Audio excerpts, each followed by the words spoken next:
I just got home 5 minutes ago. I got a veggie chili on the hob, and it's about an hour and a half away from being ready. So it's perfect timing for us to talk. It's really good. Played a festival near Lodz in Poland called Summer Dying Loud. So it wasn't a doom festival. It was like a death and black metal festival. But that's cool. It's good that we can play, sort of have one foot in that area. That definitely opens up more options for us for playing shows, it's important that we don't pigeonhole ourselves too much, although clearly we are very happily a doom metal band and we feel as though we're getting away with it.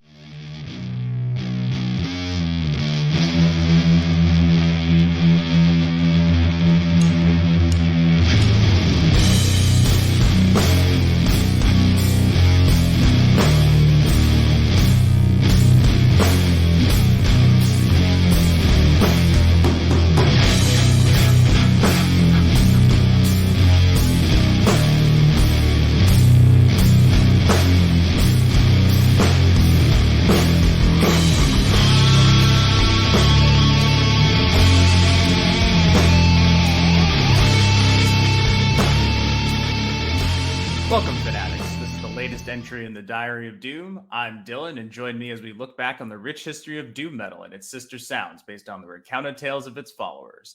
Every week, we'll have a different guest to spin their yarn. You can visit the website at diaryofdoom.com, follow us on Instagram, like us on Facebook, follow the podcast on diaryofdoom.podbean.com, and subscribe and listen to the podcast on Apple Podcasts and Spotify or whatever shady podcast streaming app you want to use. And if you have a question or whatever, you can fire off an email to diaryofdoom1968@gmail.com. It seems that every year, the same senior members of the metal scene, like clockwork, will say the same bland talking point they've assumed is their hypothetical soapbox. Whether it's Kiss saying it's done for good or keep on keeping on, or what the real reasons behind Dave Mustaine's firing from Metallica really are, or Glenn Danzig just saying something flat out weird. All of these dudes love to remind people of who they are. One of my favorites comes from none other than John Davis of Korn fame. He loves to remind folks every year that there's no more interesting music, no more bands, and nobody creating any kind of art related to music because, well, apparently that all just fucking stopped at Korn. I strongly beg to differ because beyond the fact that there are countless new and exciting artists and bands out there, there's a man who happens to share the same name with Mr. Davis, who also happens to front one of the heaviest fucking metal bands out there, if you ask me. Korn's John Davis, please step aside for Conan's John Davis, our guest for this week's chapter of DOD, the true lords of caveman battle doom. Thanks for joining us, John. You're welcome. That was one hell of an introduction. Well done. I hope you don't mind that I used you as a sort of to take a little dig there at John Davis. No, I also was a huge Korn fan, and every time I see an article on Facebook where he's been interviewed for a big magazine, I always share it on my personal profile and say thanks for the interview, and it's become a bit of a running joke now. So I feel like John Davis and myself, it feels weird to say that, but I feel like John Davis and myself are intrinsically linked in more ways than he knows. That's awesome.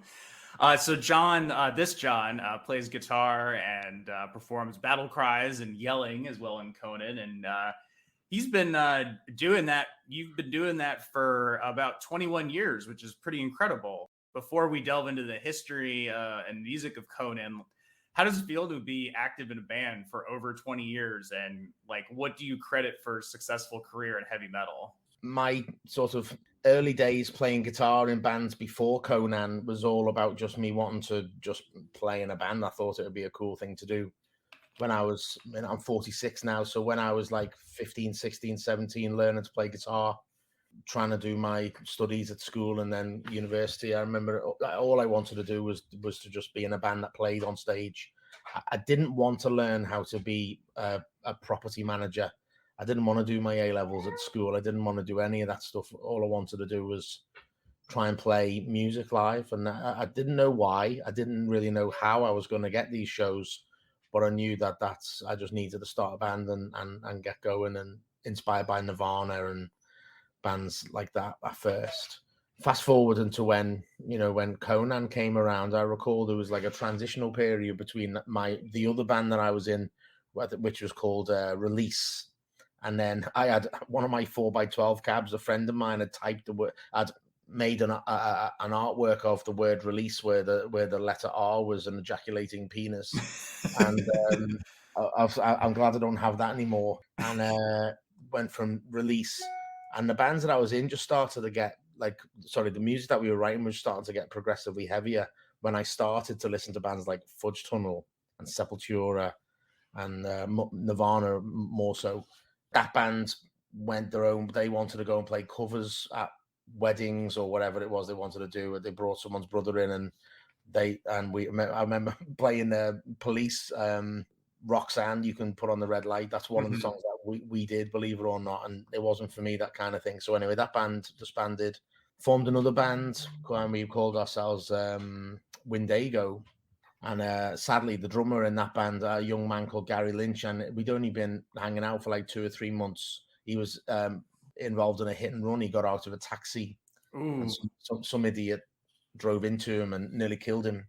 So he was unable to play drums anymore after that. So we brought the old drummer from Release back. That the band that became was called Evil Eye, and that was heavily Fu Manchu influenced, as you can imagine. We played shows in Liverpool. Again, didn't have any idea where we were going to go with this, but I knew I wanted to go somewhere with it. I knew it was just, this is what I want to do. So I never gave up. I remember when the Evil Eye, sort of like when because the drummer had some personal problems, so we didn't continue with that. And then a little while later, I was just like super antsy about starting another band again. And I started just practicing at home and came up with some ideas for riffs. I knew we're gonna was kind of different from what I had been listening to. I've never really explained all of this before, so you must have got me in the right mood. I was living with my mum and dad then. I've been divorced then, so I've moved back home with my folks temporarily. And I remember just sitting in the spare room coming up with these ideas. And myself, I'm a friend at the time, started rehearsing in Liverpool. And I worked as a recruitment consultant in the construction industry. So I'd be out and about on building sites trying to sell them, do you want any labor today? Do you need any joiners next week? And I would tell my work that I was on site doing sales calls when in fact I was in a rehearsal room practicing for Conan and trying to convince some drummer in Manchester that he wanted to come and play drums in the band. Eventually, the old bassist from my previous band, a lad called Richie Grundy, said, well, I can play a bit of drums. Why don't we go to the rehearsal studio? So we went to the rehearsal studio and we had quite a few practices. It was super cool. This is coming towards the end of 2006, early 2007. And we recorded a demo. We had 1 or 2 show offers. Rich didn't feel like playing. I still don't really know why. He didn't fancy it. Maybe he didn't believe in it or whatever. So he backed out. And then about 6 months later, Paul O'Neill and I met on a music forum. And of course, Paul became the first drummer in Conan. So it seems like ages ago since that happened, but then also in a kind of a weird way, because Conan is still a thing, and what I created back then still exists now.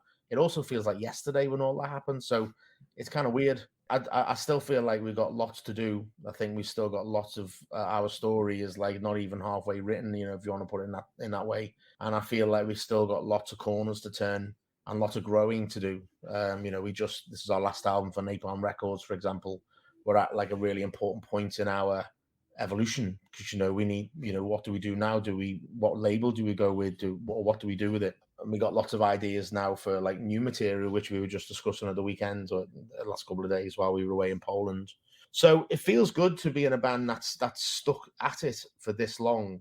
There was never really any really big plan to do that right at the beginning or even halfway through. It never really was oh yeah, let's start a band and we'll make loads of money and we'll go on tour and we'll smoke weed all day long and eat pizza and we'll live forever. That was never really a thing. Everything that's come our way has just kind of happened naturally. You make some business decisions along the way, and then those people kind of help you out with shows and whatnot. Mm-hmm. And it's been an amazing journey. I obviously made some sacrifices personally along the way. I do have children. I don't see them as often as I would like, but I do see them often. You know, they don't live; they're only 10 minutes down the road. So when I'm not on tour, you know, they're a very important part of my life, fortunately. But you know, like not being able to have like a stable career sort of thing outside of music was difficult at first when music wasn't really making any money. So I was always like, you know, I never had a pot to piss in, as we say over here. So that was a very difficult thing to sign, almost like a disincentive to some people. Like, you know, oh, you know, I can't handle this. I'm just going to go and do the office job and have a career in an office being told what to do all day. But for me, it was the opposite. I've been so idealistic about just being, I want to be in a band. I want my life to be that, like that Nirvana video, Live Tonight, sold out, where they're in a van or in a plane and they're on TV. We've never been on a TV show.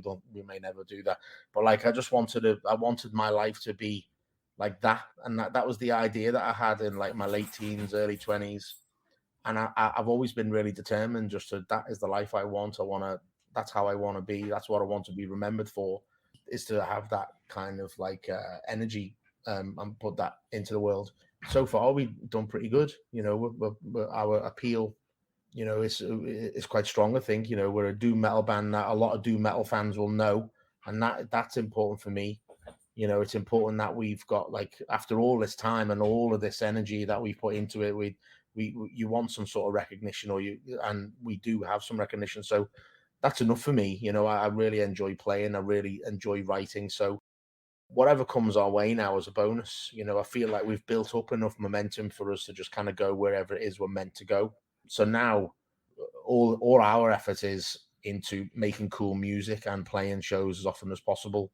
We're not too worried about how people view us anymore, because I think we've been given a reputation by other people. You know, people have a perception of us which is generally pretty positive.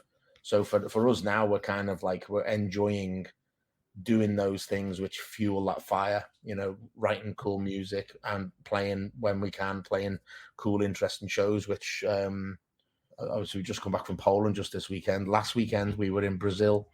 You know, it's like insane that we get to do these things with these songs. We still play Satsumo and Battle in the Swamp, which are songs that I wrote back in 2006 in my mum and dad's spare room. It's cool as fuck. I'm living the dream. You know, this is what I've always wanted to do. And, you know, who knows what will happen after this. That's pretty incredible, you know. But to turn the clock back, so what was your musical upbringing like?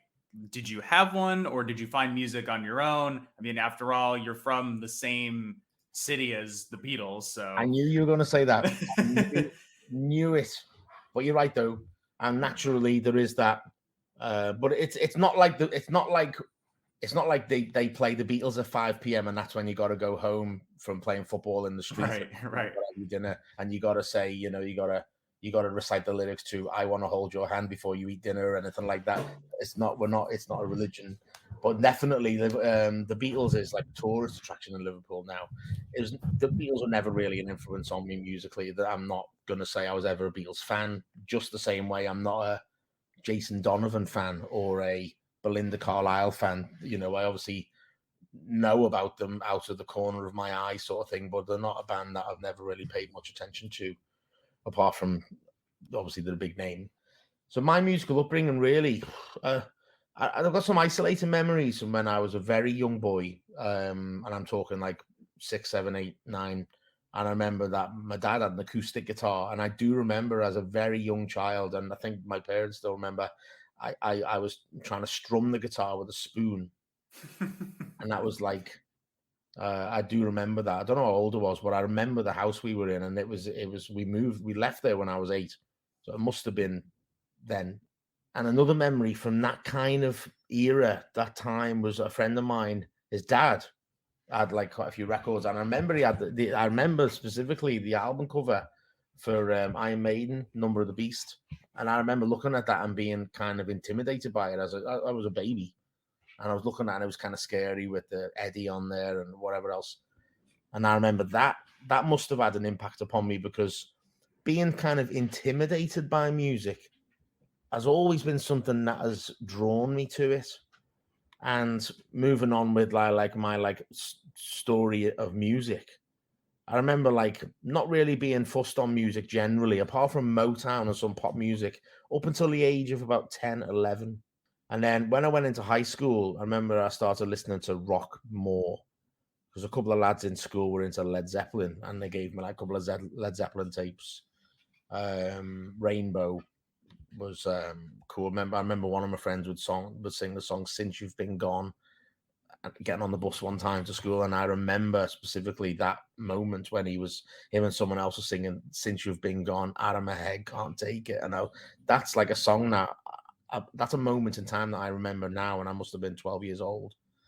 So that lad there, Robert Rice, he gave me a few Led Zeppelin tapes, a few Rainbow tapes, and I started listening to like Def Leppard and Bon Jovi because my dad worked at Ford Motor Cars then, and there was a bit of a thing going on then where people would like sell counterfeit tape cassette recordings, like with a photocopied sleeve, sort of they like cut into shape, and it would look like shit, but you would buy them for £1 or £2, and that was people would make a couple of quid on the side and work doing that.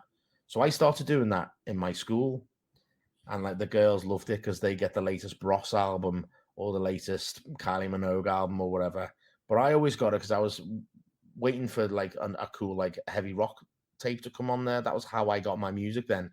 And I remember getting the Bad Medicine, the Bon Jovi, and Def Leppard. Yeah, get a little taste of New Jersey. Yeah, exactly. Yeah, and I started listening. That was my introduction to like rock music. And then a couple of years later, maybe sooner than that, started listening to Anthrax. I must have heard the song "Got the Time" on the radio or something. Yeah, the cover. And I was like, oh yeah, this is boss. And from then I was listening to the album "Persistence of Time," and I started listening to the older albums then, and I was like, oh yeah, this is cool. And then I remember the first time I listened to Iron Maiden, my friend Mike Dunning, I must have been 13, 14 at this point. He just moved from another school. And I remember he gave me the tape cassette for Live, must have been Live After Death. And I remember listening to it thinking, this is a bit too much. And this is where that intimidation thing come from. Getting that buzz of like putting an album on and thinking, whoa, I can't handle this. This is like, something about it is like hard to absorb, would make me nervous about listening to music. And that drew me to it. So I always wanted to listen to like the heavier band, who else can I listen to that would give me that same feeling of, oh my God, this is too much for me. And I went from Iron Maiden, I stuck with Anthrax for a while. Then it was Megadeth, Metallica. And then I found Sepultura. And the first album I remember listening to of them was Arise. And then, of course, from there, I looked back at Morbid Visions, Beneath the Remains. And then Sepultura became like, they were like one of those things which just like, they blew my mind because they were just like thrash metal in a similar vein to Megadeth were in a way, but just super heavy and interesting because he sung with this Brazilian accent, which I thought was cool as fuck.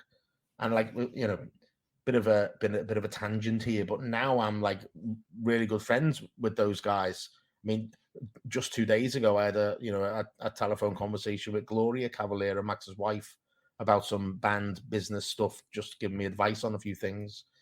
So that's insane to think. At 14, I'm listening to her husband sing, and then fast forward 32 years later, I'm talking to Gloria, and she's giving me advice on the music business. It's just amazing how the world works. Anyway. So listen to Sepultura. I remember seeing them play on the TV show called The Word. And The Word really was a really important TV show that introduced me to bands which really helped me to sort of move forward with music in a way which sort of brought me to playing it. I remember going on The Word, and Sepultura just brought out Chaos AD. And on The Word, there's a performance of them playing Territory on The Word. And there's like they let the crowd out of a cage. That was the joke. The crowd would come out of the cage, all these like guys with their hair like in the nose over here, all like, wee. And they had this mosh pit in front of the stage, and just fucking Sepultura playing Chaos AD on the TV. And then I was just hooked on Sepultura from that same show, I also saw L7 play Pretend We're Dead live, and one of the girls took a skirt down and showed off a crotch. And I was like, "Oh, this is insane!" And then a couple of episodes later, Nirvana were on there and played "Smells Like Teen Spirit," so then I discovered and I was just starting to learn to play guitar at the time. I started to discover this kind of heavy metal that I could play, because up until that point, heavy metal to me was Anthrax, Fistful of Metal. The first guitar I ever got was a Spanish classical acoustic that must have cost about £5. And my parents got me the booklet with the music for Fistful of Metal. So I don't know how they expected me to play that music on this guitar, but God love them, they gave me. Here, try this out. Fucking note salad on an acoustic. I had no idea what I was doing, even with simple stuff. But that was my intro to music, like that. Sepultura, Nirvana, L7 on this thing, and from there I discovered Nail Bomb and Fudge Tunnel, and I discovered all of these bands that were heavy metal, but not like big time hair metal. Or at Sepultura, very big, but Nail Bomb were just like the savage band that was just like fucking insanely heavy band that had Max Cavalera and Alex Newport and had become then two of the sort of frontmen in bands that I've become obsessed with. Like, I just want to play music like this. How do I do it? How do I do it? And because I was listening to them, the bands I was in, and this all happened around the same time as the band Release with the ejaculating letter R, and the band like Evil Eye and Windigo, sort of like my out the corner of my eye was always like I was always paying attention to what Fudge Tunnel and Sepultura and Nail Bomb had done, and that made me want to just play heavy music. And over time, I just started writing riffs, which became the riffs that you're now hearing Conan. And it's all thanks really initially to my mum and dad buying me that Spanish classical acoustic and me not being able to play it.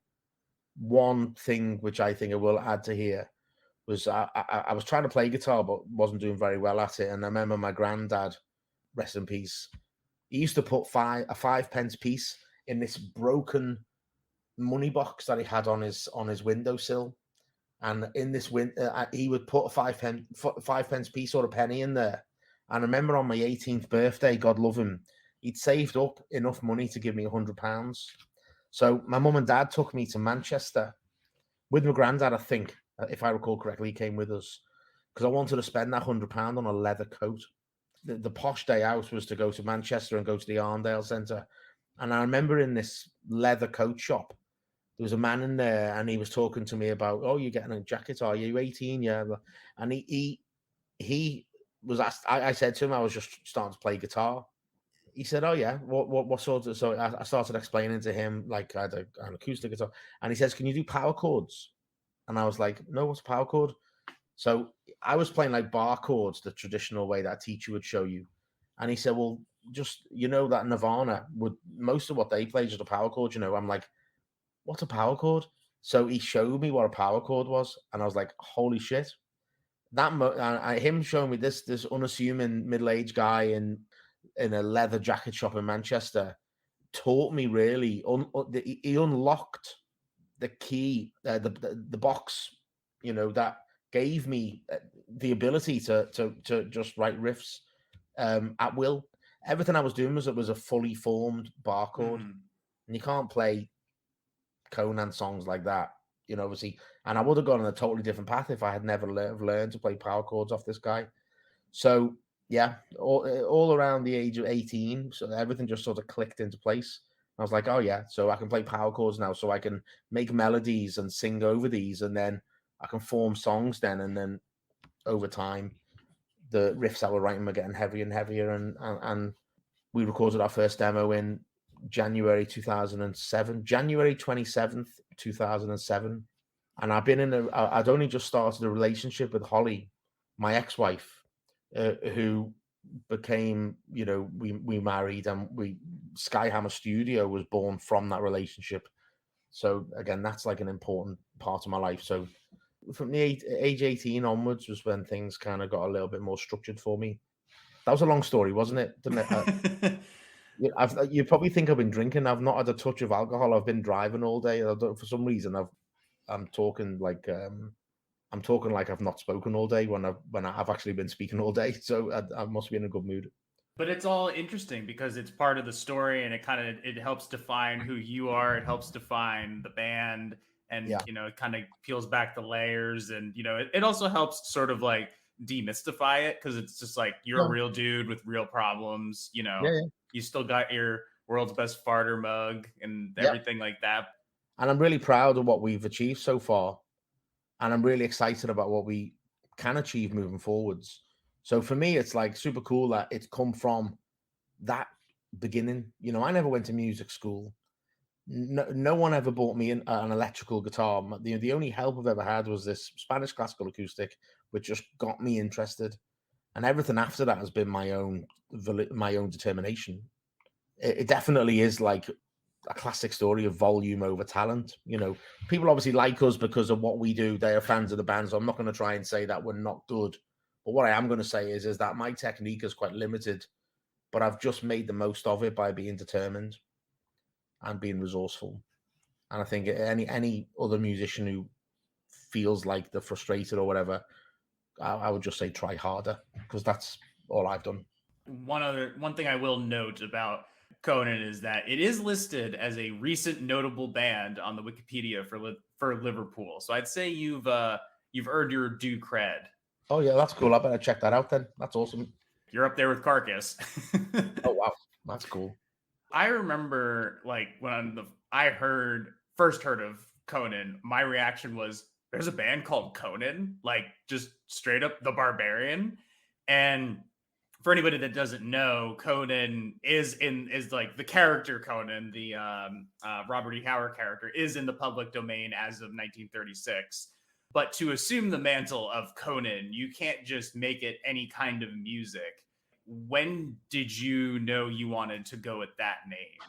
Well, we've been practicing a little while, 2005-06, and we were practicing under the name of Here Lies the Body initially, and that's still my eBay username. That's a cool name. Yeah, it was a cool name. We had a website with that on it and all, and it was great. And we then changed the name to Pazuzu, which was like I think a Latin American equivalent of Satan. Like the thing from The Exorcist. Is that what it is? Yeah, I believe that's the name of the demon is Pazuzu. Right. Okay. Yeah. So I knew it was a demon thing. I wasn't sure if it was Satan or not. But then we also had this other name called Demon de Mauro, which I actually can't remember now where the fuck that came from, but it came, and it was our name for a short while. So I've got an old iPod somewhere that's, a busted old iPod on a shelf somewhere that's got all of those early demos on it where we did like, one of the first demos we had was called Head of Lumps. And that's because my boss in work at the time would, if he was going to say someone was a bit daft, like, oh, isn't he silly? He'd say, head of lumps, like you keep banging your head all the time because you're that stupid. That was like an affectionate way of sort of making fun of someone. So I was in my parents, like I mentioned earlier on, I was I've been practicing with Richie Grundy for a little while in my parents' spare room, and I was just listening to the demos that we'd done in the last time we'd recorded them. And I remember thinking, recorded on a mini disc, by the way. I remember thinking, wow, this is like kind of a thing. Like it sounds like heavy metal, but it's super simple, dead loud. I wonder what we could get a better name that would be a bit more like in line with my interests. And obviously, I wanted to make it something that was sort of cool, and sort of the name conjured up images of what the music was in my head. And the lyric that we had Battle in the Swamp at the time, and I thought, well, like what sort of character would? And I thought, well, I'm like a barbarian, a warrior. What's a cool name for a barbarian or a warrior? I was like, Conan. Like that was surely one of the iconic movie images of all time is, Conan the Barbarian. And I thought, well, I wonder if anyone's taken that name. So I looked on LinkedIn. And not LinkedIn, I beg your pardon, not on LinkedIn. LinkedIn didn't exist then. I looked on MySpace. There was a band from Argentina, a thrash metal band from the 80s called Conan. And I thought, okay, they're not going anymore, so I'll take it. So I set up a MySpace page straight away. They weren't on MySpace. I did a search on MySpace, couldn't see anything. I did a search on the internet and found this Conan band from Argentina. And so I set up the MySpace page straight away. I may have even set up. No, I didn't set up a website. I just set up a MySpace page called Conan, and I rung Richie and I said, "We're going to call ourselves Conan," and he's like, "Okay, fine." So Done. Yeah, done. So we just took the name Conan, and that's the name that we had then moving forwards. And we've never felt like changing it, which is good, because it'd be a bit weird now if we didn't change it now. But obviously, it is a name that's in the public domain. And if anyone from whoever owns the Conan trademark came to me and said, "You're ripping us off," I'd say, "Well, hold on. This is Conan from some pop group. Conan's a man's name, and we've kind of at times in the past worried in case that was going to get in trouble, but we've never used the imagery of Conan. Obviously, we kind of have the barbarian thing, the warrior thing, but we've never borrowed from the imagery. Clearly, we've never borrowed from it enough to get into trouble, so we're actually cool now. I think if we were going to get a lawyer's letter, it would have happened by now. So you don't have Arnold gracing any of your album covers. Yeah, exactly. And we don't write. I mean, honestly, the name Conan, yeah, cool. It's an iconic figure, but our music isn't about the character, and it never has been. The closest we came is the song Gravity Chasm, which is inspired by one scene in one of the books that I read, where he chases these two priests into a valley, and they jump into the fog over the edge of the valley's edge. So he takes this leap of faith, and that song is kind of about that. But aside from that, we've never we're more interested in Lord of the Rings or Skyrim than the Conan stories, to be honest. Although they do influence certain riffs now and again. I just started playing Skyrim again, actually. You did? I've not picked it up for a while. How are you finding it? Well, I mean, I've played it before, and I got very far in it previously. And then something happened where the game, there was a glitch, and I couldn't get something to trigger. So I was like, God damn it. So I had to put it down, and I was a little pissed off about it and wound up just playing another game. But now I'm like, you know what? I kind of feel like playing it again. Yeah. And try to not do the most linear version, try to do something off the beaten path and change it up a little bit. So previously I played as a Nord, and now I'm doing a run as an orc, because I'm kind of a battle, a warrior type, but I also tend to use mag. So I guess it's sort of like a battle mage. That's cool. So that's sort of it. Yeah, I'm pretty much just hack my way through the game, sort of. Yeah, I was a Nord. I remember the first time I set it up, I was focused on archery. So I had the blue bow. I forget the name of it now. What's it called? It's not where you conjure the bow and it's just made of energy. Oh, it's like that. Yeah, there's a magical skill where you can conjure up a bow. Yeah, maybe it's called a conjured bow. I don't know, but I had all the probably. I thought that was one of the coolest things to have. So I trained in that way. What ruined it for me was learning how to cheat on the smithing. So I forget how you did it now. You go and collect. There was a certain place where you could go and kill crabs, and every 4 times that you died, it would reload those crabs in that spot. So you go and kill the crabs, collect the material, go to this particular smithing person, and then you'd you'd then make enough. Oh yeah, that was it. You make enough leather to make daggers. Yeah, you just spam daggers, basically. That's what I did too, and it does just soak up so much of your time. I would just sit there. I would put on a podcast to just do that for an hour. Yeah, the last time I got so stoned that I thought I was going to have a heart attack was playing Skyrim, doing the grind for trying to get my Daedric armor, which I got. Yeah. I got. I don't smoke weed anymore. Several years ago, I stopped, and mainly because I got some weed off my friend Phil, who used to play bass in Conan, gave me some weed, and it must have been this insane. Is this why he's not in Conan anymore? No. He left of his own accord. But I remember had a couple of tokes on my pipe out the front door, sitting down to play Skyrim again. Thought someone was in the doorway next to me. At the time, big old Victorian house, kind of had a bit of a vibe to it, but never thought it was haunted. But I thought someone was stood in the doorway, so I get that paranoia which people talk about, but it never really hit me too much. Then my throat felt like it was closing over, and I was thinking, shit, this is like, I don't feel well. And then my heart was racing like super hard, super fast. I thought I'm just going to get a shower and then go to sleep. I remember getting, this is at like 1 a.m. God knows why I was doing this at 1 a.m. And then I remember getting a shower and my head, I was falling asleep, stood upright. But then my jugular was, my heart was pumping so hard. My jugular vein was making my head move because it was like bobbing my head, or it felt like it was. Yeah, it felt like it was. I thought, I'm going to have to go to bed here. I have to go to bed here before I die. And anyway, I think that was one of the last times I smoked weed. I think the time after that was in New Zealand, and this guy had a bong, and it made my throat close up again. So I thought, nah, I'm going to end up like smoking weed one time innocuous, and I'll end up dying because I've got some weird reaction which I never realized I had. So yeah, that made me give up weed. And this is like 2017, 18. I don't know where we got onto marijuana, but we did. Which is funny given the proclivity of its use. Probably when people are listening to your music. But in terms of like Conan stories, like what are some of your favorites, or do you have any like favorite runs or versions? Like I was a big fan of the Dark Horse era of Conan, written by Kurt Busiek, and of course I like the movie with Arnold a lot. The sequel's not the best. The Jason Momoa one, though, the action is kind of a bit more interesting, but it doesn't have the same vibe to it. I'm not a massive fan of Arnold Schwarzenegger's acting in those movies.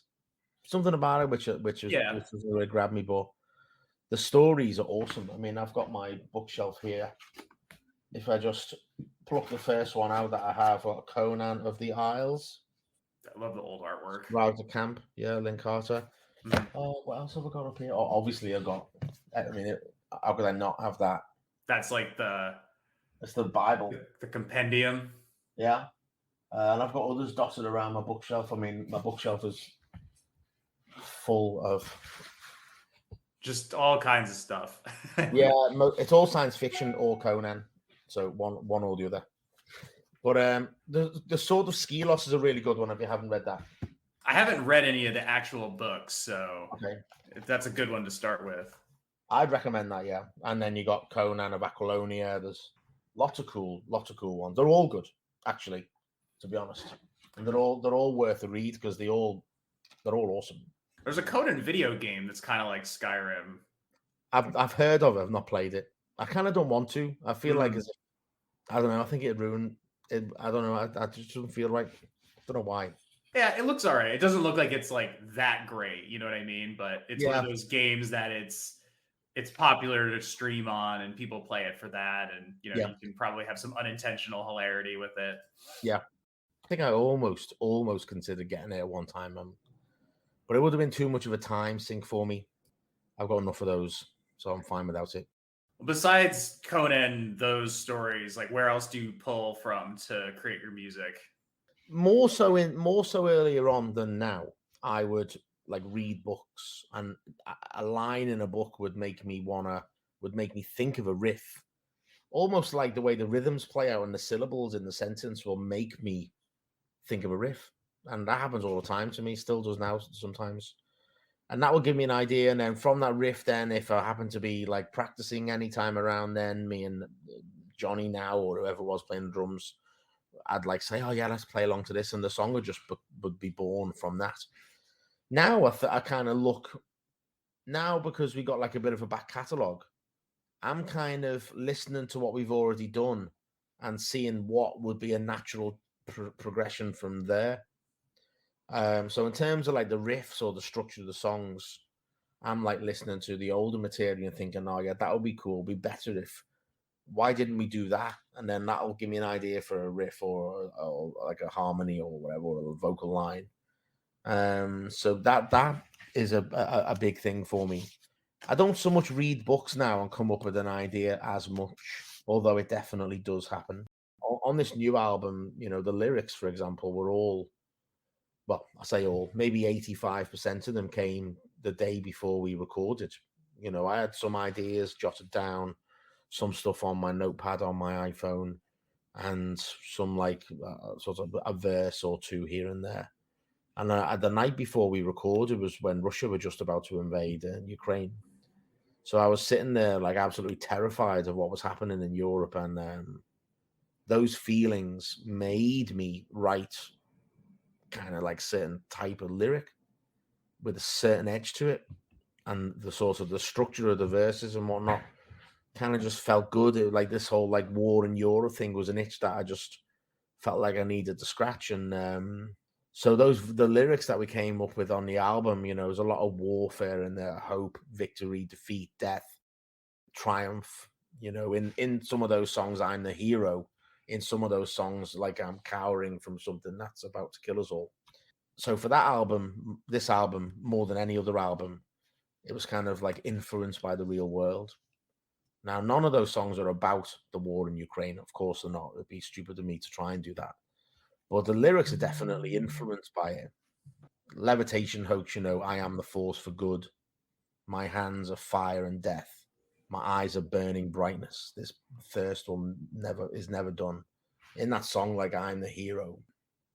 You go to Righteous Alliance, set forth on a whisper of death, eyes glazed as they pass the test. And I'm sort of paying tribute there to the people who are defending their country, you know, any country, and not just Ukraine, but it was definitely brought forward by what was happening in that war, in the war. So yeah, this album is definitely, the lyrics are definitely influenced by what was going on our doorsteps here. And we just flown back from Poland. It's very close to their doorstep as well. So God knows how it must be for those guys and girls. Definitely, like our songs they all conjure the same feeling within me. You know, I'm just like a 15-year-old kid watching Clash of the Titans for the first time. That's what I want to feel like when I'm writing music. And with the help, if you can say that, of what's happening in Europe at the moment, this album was able to do that in a big way. The music of Conan, while you know it's heavy as shit, like it generally it's kind of melancholy, despite it's a lot of this fantastical imagery. Obviously, it's changed a lot over the years, but fantasy, you know, traditionally has that like upbeat and like could have that whimsical quality to it. But I've always been been drawn to the darker aspects of the genre, which is something that's highlighted in a lot of like heavy metal artwork and whatnot. But I liked all of that stuff that comes with it that has some like horror and grimness to it. So I don't think it's ever been difficult for you to convey that mood over the years. Like it seems like it just sort of like naturally comes out. And I think another part of it that really helps to define the imagery of it is the artwork, which I love all the artwork. I don't know who the artist is that does your artwork. Obviously you do. So you could, if you could tell me. Oh no, I don't know. You don't know? Yeah, his name's Tony Roberts. He's an illustrator from Oklahoma. Oh, wow. And he's, you'll see his work on like Grand Magus, a couple of albums back started to use him. Acid King, High on Fire, I've had posters made by him. And I'm not sure who he does work for now in a musical sense, but he's the guy who we've used on every recording since Horseback Battlehammer. The only release we didn't use him for was live at Freak Valley because we didn't have time to commission him, and we ended up using work by another very good artist called David Seymour in America. Oh yeah, David Paul Seymour. Yeah, I think he's more like up in Indianapolis or Minneapolis, I think. But yeah, I met Tony once. I've had 2 phone calls with him, and I've met him once in 10 years when we played in Oklahoma, where he came to the show. So that was awesome. But I love his style because it feels very unique in a sea of other, you know, artists who have similar styles, drawing like, you know, barbarians, people in armor, creatures, you know, this like, I think a lot of it has to do that it's sort of like this landscape style, you know, it really does have like that old older art, sort of like I don't even know how to like describe it. It almost it even has like kind of a cave painting quality to it. You know, but it is so complex. So I think that's really helped kind of put you guys on the map more. It's like that imagery, that style, like helps to define who Conan is and give it its own character, despite you know, sharing a name with an iconic character. It's like you managed to somehow, by doing this, you managed to separate yourself from that entity and you are your own thing. Yeah. Thank you. I think it's really important that we have like consistency in our artwork, just the same way that Iron Maiden did. And you know, if we're going to be a doom metal band, you got to walk the walk as well. Like, and having like the artwork that we have, which is all like, you know, people with arrows through the throat and fucking monoliths and giants, you know, with an eye in the middle of the head and all that kind of stuff. That's really what we're all about, you know, and Tony really gets it and always has. From the very first thing he ever suggested, he was spot on, you know, and it's none of his artwork is too obvious. Like Horseback Battlehammer, I got another artist to make artwork for me for Horseback Battlehammer, which we never ended up using. And to this day, I feel bad because I had him make artwork for us. I didn't like it, and he was like pissed off that we didn't pay him. But I didn't realize actually that I should have paid him by then. So whoever that guy is, I apologize. But he drew basically a guy on horseback with a hammer in his hand, fighting zombies or something. And I'm, you know, and it was cool. It was beautiful artwork, but it wasn't right for the album. And so I feel terrible now, but I just want to hold my hands up in public and say, whoever it is, please get in touch with me, and I'll gladly pay the invoice that you raised for that. I mean, he never did raise an invoice, but I remember him being annoyed at me that we didn't go with it.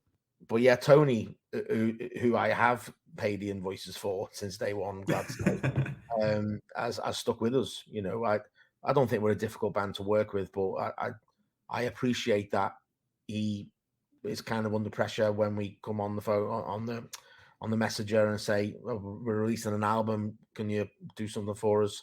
Because he does his work in line with our music. So if all we've got is song titles, that doesn't help him create the art. When I'm giving him demos and lyrics and like a finished album, then he's like, oh yeah, this is cool.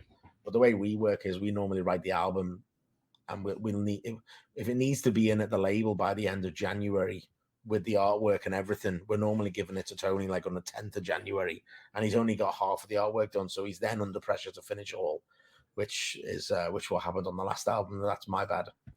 But yeah, Tony's great, wonderful artist and a lovely man. I mean, like, where did the phrase caveman battle doom come from? Because that's like just how you define your sound, and it's kind of stuck with you. Yeah, it has. And we got asked this quite a lot, actually. The name, the very first time we played at this place in Liverpool city centre called Corova Bar, and we played with me and Paul as a two-piece. I remember I had a Dean Flying V, completely black, no fret markings. It was like a Noir XT Flying V, I remember. And I had this Sun 2x15 and a 412. I had loads of old amps. And the poster for that show, the show was put on by a man called John McNulty and his other half, Jem McNulty. John McNulty, they're good friends of mine now. John McNulty became the bass player that played on Horseback Battlehammer with us, and he played a few shows with us. He's now in Cult's Blood. Back then, he was in a band called Zangief. They were like a cool, a little bit like Clutch, but heavier type of band in Liverpool. They were awesome. And he made the poster for that show, and I think he called us like two-piece Battle Doom or two-piece Caveman Battle Doom or something like that. Didn't realize the significance of it at that point. We just played this show, did like a half an hour set. Played a song actually at that show, which we've never ever played since, and I don't remember the name. But I remember that one of the lines was "Undead Warriors, give me power," something like that. I can't remember, but obviously that was like in the whole Conan thing. I wish I had that on video. I did have it on video, but I lost it. So that was the first ever time that Caveman Battle Doom had been used, and then I think in the press or the like in the promo for Horseback Battle Hammer, the label that did the CD version of it were called Aurora Borealis Records, and they were from London. There's a lad there called Andrew. I think his name was Andrew. And he called us Caveman Battle Doom.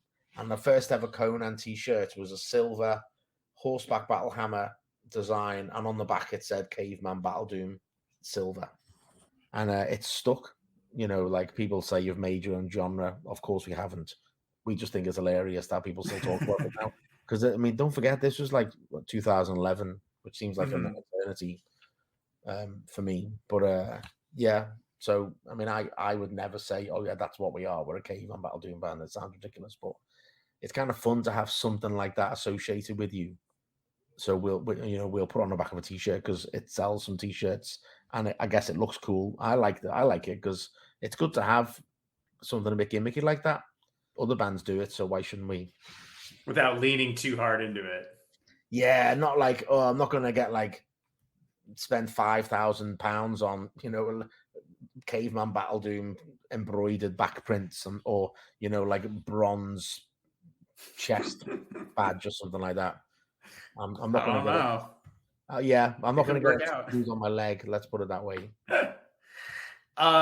So we'll talk about the new album, Evidence of Immortality. It's incredible. I love it. I think it's absolutely a Conan album, and this is the first one out since 2018.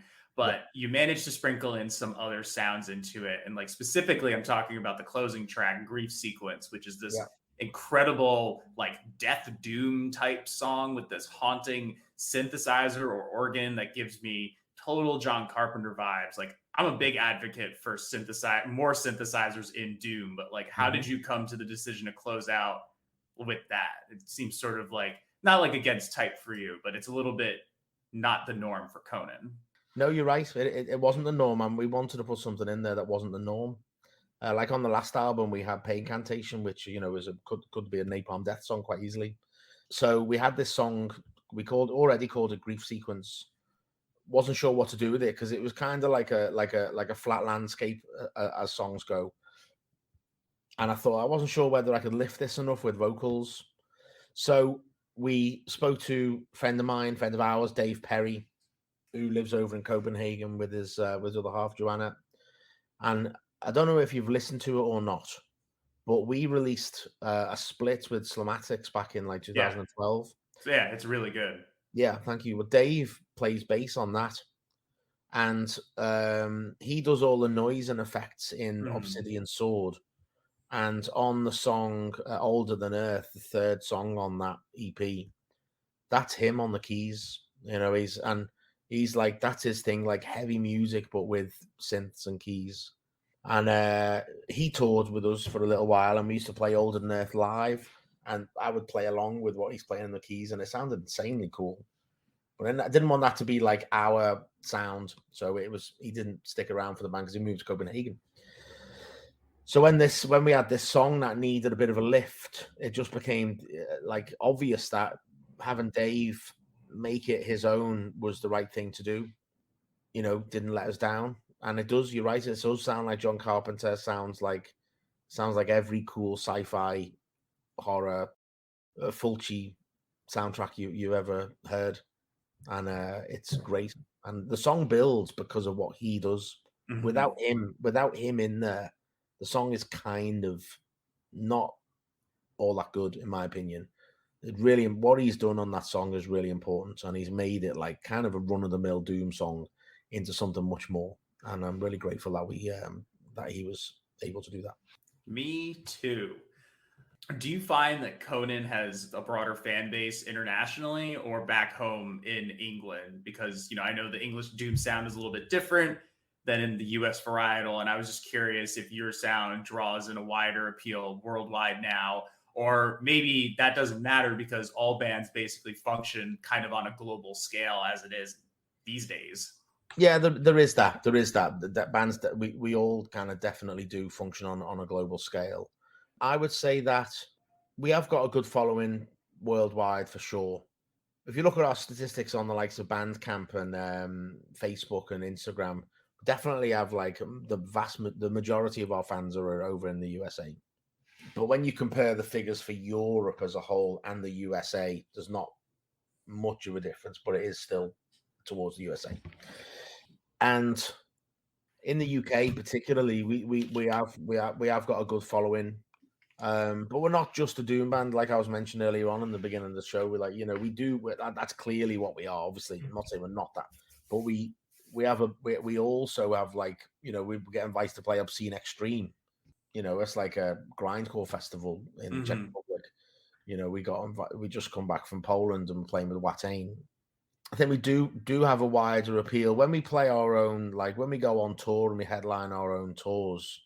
We have really good crowds, in most places that we go to, and I think that's a true test of how well known you are, or how sort of popular you are when you go and play in other countries.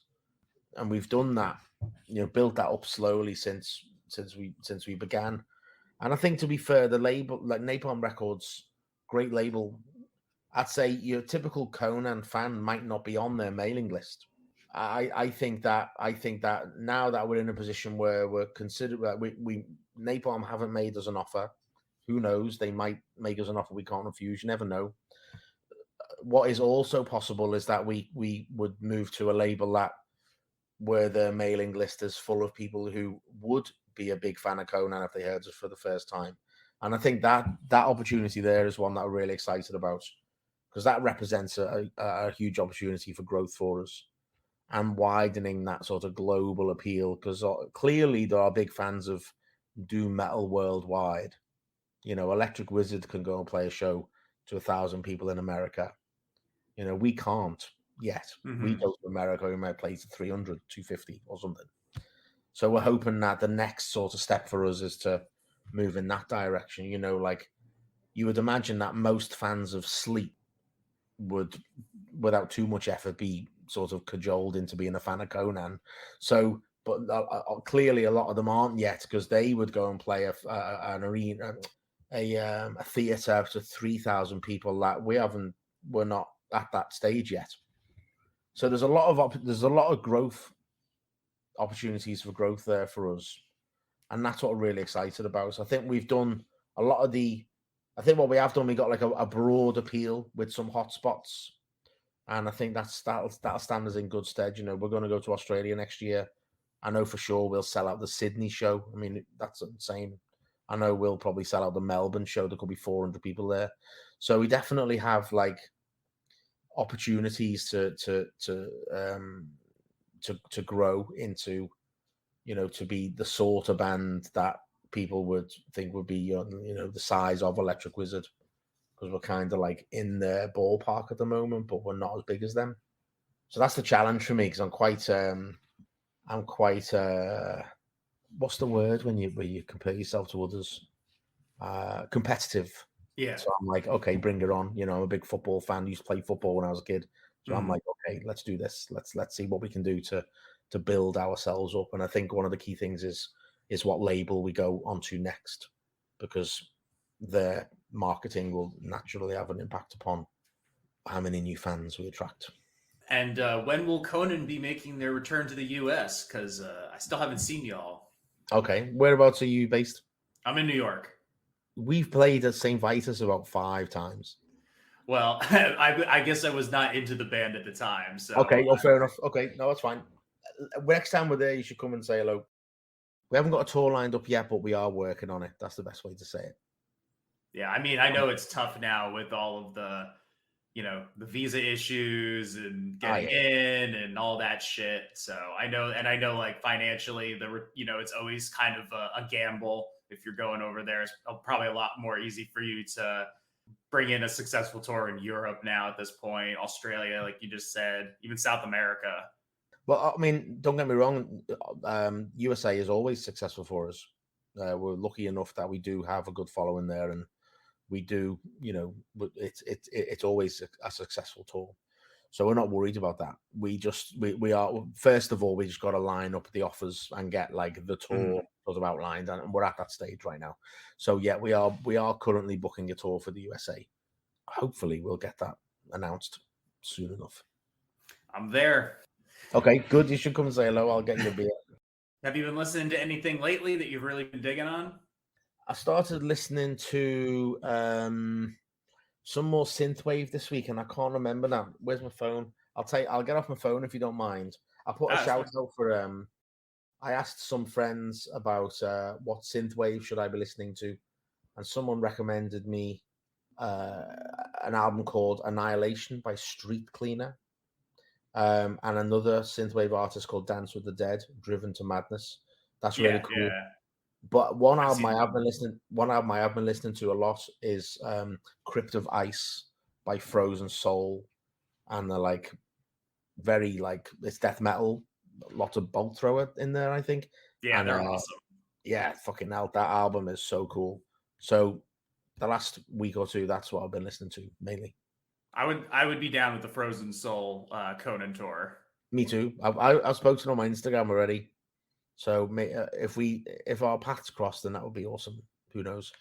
That'd be dope. You should also check out Thra from near Arizona. No, Tempe, Arizona. Okay. You should check them out. They're really all good. Right. I definitely will. I had kind of a crazy week, so I haven't really been listening to all that much. Listened to a bunch of stuff by Abrams just because just had them on the episode prior to this, and they have the new album out. There's this German industrial sludge band that I found out about a couple of years ago called Valborg. They have a new album out. I thought that was pretty good. And the other thing I've been listening to is that reissue of Dope Smoker, because it has Hot Lava Man on it, which is incredible. What's that? What's the Hot Lava Man? It's an old, I don't know, like it's a lost track from like I guess more like the Holy Mountain days of Sleep. And I could kind of see why maybe they didn't want to include it on the final recording, because it sounds like a lot of the songs rolled up into one song, but it's also just incredible. I mean, I love it. It has a riff buildup that is just so fucking good, and I'm really glad that this has been rediscovered. It just sort of existed as like a YouTube video for a long time, and then when Third Man just put out another reissue of Dope Smoker, and they included that on it. So it finally got like a due release, and it's pretty fucking incredible. I'll have to check that out. So I'll share that with Chris as well. He'll blow his mind.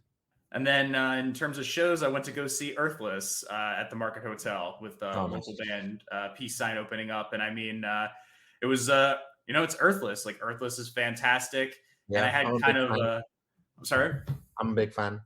Yeah, they rule. And had kind of a funny encounter. I forgot that I was wearing a shirt that Eric Roper designed for Sleep. And he was there, and I was talking to somebody, and he pointed it out. So needless to say, went over, had a quick chat with Mr. Roper. It was nice to introduce myself and just tell him that I'm a big fan of his art. Like, love his stuff. Yeah, that's awesome. Yeah, he's a great artist, isn't he? Yeah, so that's what I've been up to. But obviously, you have the new album out. Is there anything else you want to plug or tell people where they can find the album? No, but if you got any bands who are watching your podcast, you should get them to check out scenegen.io. I'm actually developing a networking software platform for entertainment industry, but focused on the underground metal scene first of all. So it'll be a bit like LinkedIn and MySpace. And a lot of the older guys and girls might remember Book Your Own Fucking Life, which was like a paper magazine that would be I've heard of it. Yeah. Well, that's a big inspiration. So myself and a team we're getting some grant funding from the local authority, and we're getting a decision on that in a couple of weeks. So we've got this software platform called SceneGen. So anyone who's in a band who wants to register for updates, go to SceneGen, SCENEGEN.io, and put your name down for some updates, because we think it's going to be pretty huge. Awesome. Well, thank you so much for taking the time out of your day and making this hectic schedule work out. You're welcome. Real pleasure to speak with you. Yeah, you too, mate. And I love the new album, and everybody should go check it out. And if you listen to this, you're probably a Conan fan already. So you say Conan or Conan? I've never really thought Conan. So yeah, definitely an O and an A. So it's Conan. I've always said Conan, like I know, Conan American O'Brien, people but do. I American feel like people do a lot. it's Conan O'Brien and it's Conan the Barbarian. But Yeah, then Conan. I'm sure you know Dave from Made in Brooklyn, who Oh yeah, he he does all always our says merch over there. Conan. He always says Yeah. Conan. Yeah, he does all our merch over there. He's the guy. So yeah, Dave's great. Just went to his little wedding celebration not too long ago. Did you go? Oh yeah, that was. I saw him and Danielle at. They were on honeymoon at the moment. Yes. I'm trying to pay one of his invoices, and I don't know if I sent. I've sent him it through the bank this time, and I'm waiting for him to let me know if the $100 I've sent him is cleared, so I can pay the rest. So if you see him, tell him I want to know, but tell him not to worry about it till after his honeymoon, and I'll earn some interest on the money then, hopefully as well in the bank. I'll let him know. Thank you again, John, and go check out the new Conan record, and that'll do it for this chapter of the diary. Cheers, Dylan.